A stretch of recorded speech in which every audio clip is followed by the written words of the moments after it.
You know the old saying about keeping the best till last? It doesn't work here. Chapter 1.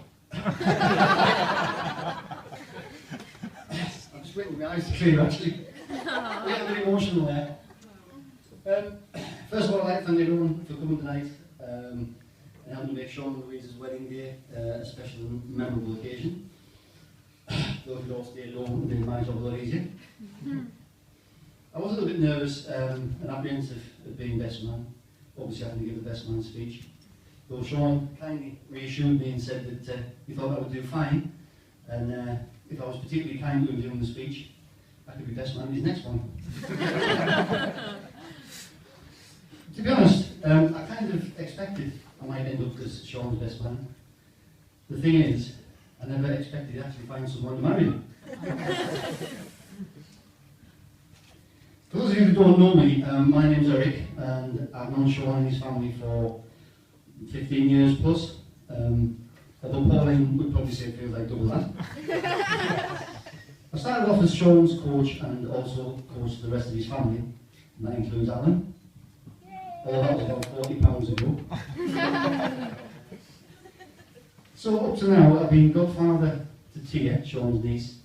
I've been best man to Lee, Sean's older brother, and now best man to Sean. You know, the rumour about me winning the lottery was just a rumour. Not real, you know what I mean? Shut up. Obviously, I'd like to thank Sean and Angus for their kind words on behalf of the bridesmaids, flower girls and the page boys and the ushers. Did a fantastic job, fabulous all day. Well done. Let's give them another round of applause.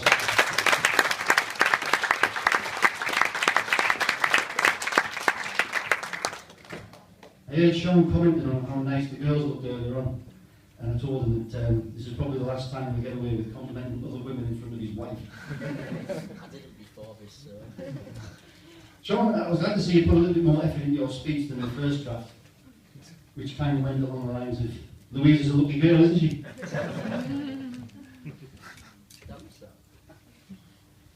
It was actually touch and go whether Sean would be able to do his little speech after his accident yesterday. He was washing his new father-in-law's car and his tongue ran dry. Sean's approach to asking me to be his best man was a bit unique. He said to me, Eric, I'm getting married in June, and I've kind of got to ruin somebody's day, so it might as well be yours. Gee, Sean. He never really officially asked me to be his best man.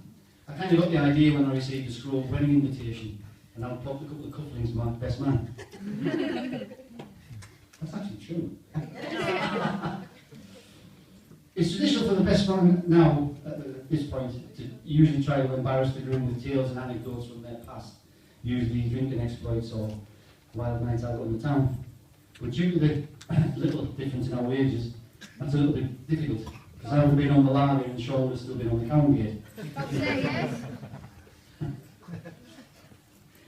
Just in case you haven't noticed, Sean's been the one. Although I think I've got more hair. Mind you, I do recall the first time he got drunk. Well, I think it was the first time anyway. His first New Year's Eve out with us. I remember Pauline's parting words to Alan. Sean would be about 18.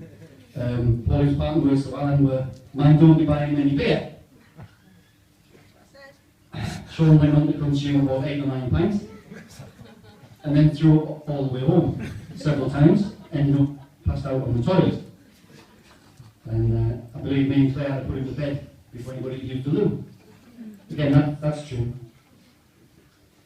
If I was to follow tradition again, this is the point where I'm supposed to sing the groom's praises and tell you all about his good points. Well, to be honest, I can't sing, I'm not going to lie. I spoke to Louise's dad earlier, and he was reminiscing about how fast children grow up. He said it doesn't seem like 5 minutes since Louise was a toddler running around with a dummy, and here she is now all grown up. Still running around with a dummy. Yeah. I'd like to say, Sean, that you've been quite fortunate to marry Louise today, who, by the way, looks fabulous, I must admit. It is Louise, isn't it? Yeah. She's good-looking, funny, warm, loving and caring. And she really does deserve a good husband. So thank God you married her before she found one. I asked Sean what he was looking for in marriage. He said, love, happiness, and eventually a family. When I asked Louise the same question, she said, an intelligent, loving, caring, and handsome man. But she was happily settled for Sean. Over the many years that I've coached judo, I've had the pleasure of coaching some great kids, some of whom managed to become national champions and medalists. For me, it was always enjoyable being able to coach kids at whatever level. Sean had a bit of a hard act to follow with having older brother and sisters who went on to become national champions and regular medalists. Sean was never quite as successful on the medal front, but still seemed to enjoy the competition, and that's what matters most. I will say that Sean's one of the few players that I've actually coached who trained less as he got older and actually got better. He managed to practice judo for years, and the only real injury he got was a broken arm by falling off a table before the session started. He didn't fall. Well, he could have been pushed off, probably by Tracy. Sean was always a pleasure to coach and never any trouble, hassle to take anywhere. But never playing the cards for money, because he was a cheap little son.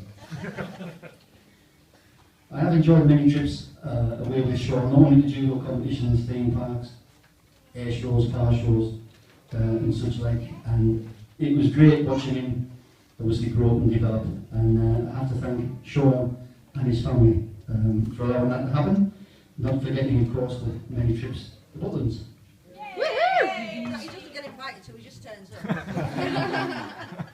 Talking about growing up, remember Sean when you, like all kids, got to the messaging and texting age, and you used to help me use up all the text messages on my phone. He was always careful to make sure that he deleted all the messages he sent and received on my phone. Maybe not all of them got deleted. They were just for you. What a surprise I got when I thought I'd received a message from someone asking me if I was a player.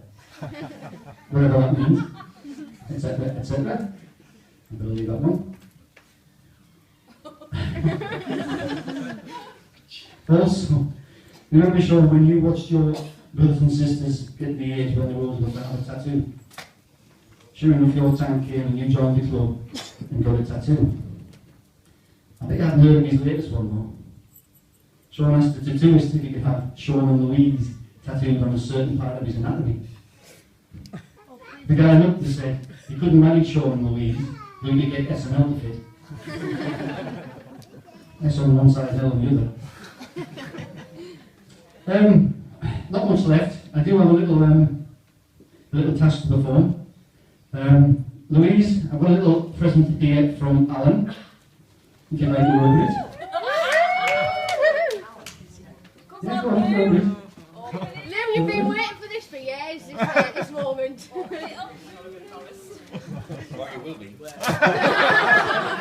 It's not a honeymoon. You'll love it, Lou. It's what Louise calls a Stockton jacket. Because Alan says he's sick of you borrowing his when you feel good.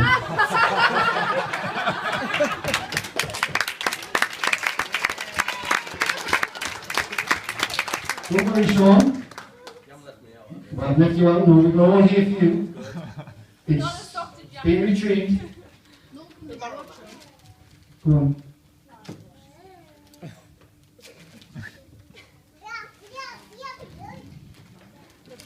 It's like Christmas. Everyone in stand around. It's not a holiday. Florida. Paul, you'll appreciate this. You're not getting it. It's a basket. Oh yeah, I'd appreciate that. No, it's not a pigeon. It's a giant basket of biscuits because Pauline's sick of you eating hers when you come round the visit.